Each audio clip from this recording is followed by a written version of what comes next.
personal brand disappeared from the internet tomorrow, what proof will remain that you are good at what you do?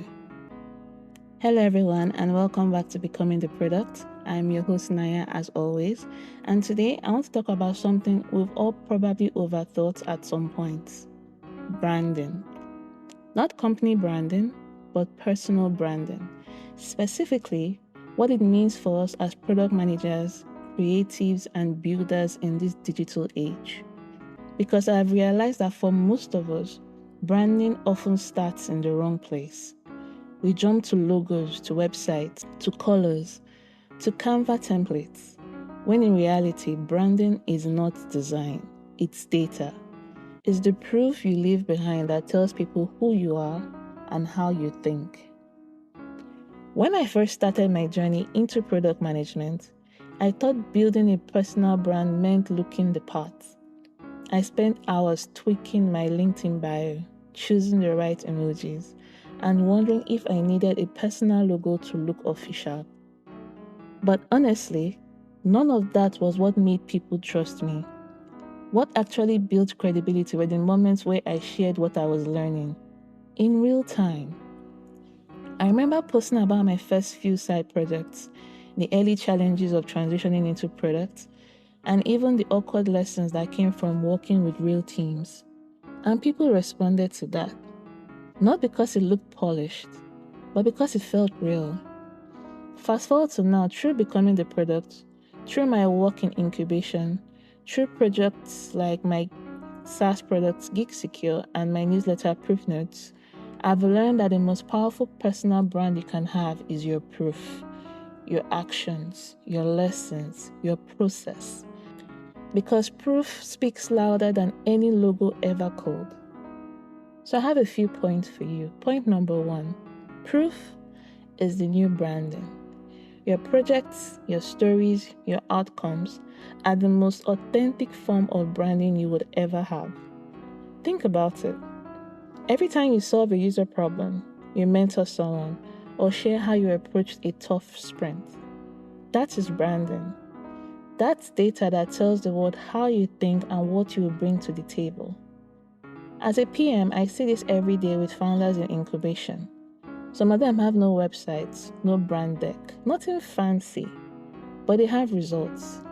They can tell you exactly what they've built, why it matters, and what they've learned along the way. That's what makes people trust them. And the same goes for you. So if you're waiting to finish your personal website before you start showing your work, you are missing out on the compound interest of proof. Start where you are, with what you've built, even if it doesn't make sense, because your proof is your product. Point number 2, build in public, but not for perfection. Here's the truth. Most people do not connect with perfect. They connect with progress. When I took that unplanned pause earlier this year, I worried about losing momentum. But when I came back, shared honestly about the break, and started catching up with my 8-episode binge arc, everything was good. People were actually responding. Thank you for showing that it's okay to restart. And that is when it hit me. This is what authentic branding looks like. It's not about appearing consistent. It's about being honest in motion. Every post, podcast episode, or newsletter issue becomes a micro proof. They stack up quietly until one day, someone looks at your body of work and says, "Wow, she's been doing this for a while." That's how credibility builds. Not overnight, but through small, consistent acts of proof.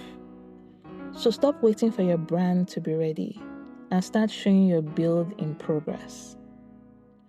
Point number 3, make your brand functional.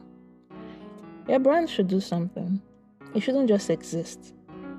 For me, every part of my brand ecosystem has a function. The podcast helps me teach true storytelling. My newsletter helps me document frameworks and drop resources. The mini courses help me package proof into learning products, and PMAAS, which I am building in public, helps me translate that proof into services that support early stage founders. Each piece of work together as a living system is not about being everywhere. It's about being intentional where it matters. So ask yourself, what function does my brand serve? Does it help people learn from you, find you, or trust you? If your answer is yes to even one of those, you're already building your brand the right way. Because a logo can look pretty, but proof builds connection. So here is what I want you to take away from today. You don't need a rebrand. You need a record. Your record of lessons, your record of experiments, and progress is what people remember. It is what opens doors. It is what turns your experience into opportunity. So this week, share one piece of proof. It could be a lesson you learned at work, a problem you solved, or even a reflection from your restart journey. And if you want to go deeper, subscribe to my newsletter. I share weekly templates, reflections, and tools to help you turn your work into proof. You can also check out one of my mini courses called Build Without Permission. It's perfect for anyone trying to build credibility with their own projects. You can also DM me on LinkedIn about PMAAS, Product Management as a Service, if you are curious about how I'm turning product skills into structured services.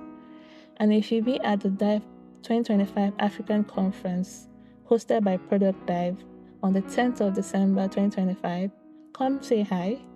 Let's talk about how we are all becoming the product one proof at a time. Because at the end of the day, your brand isn't what you post, it is what people can prove you have built. So thank you guys so much for listening to this episode. I hope you've learned a thing or two, and I'll catch you in the next one. Have a great week.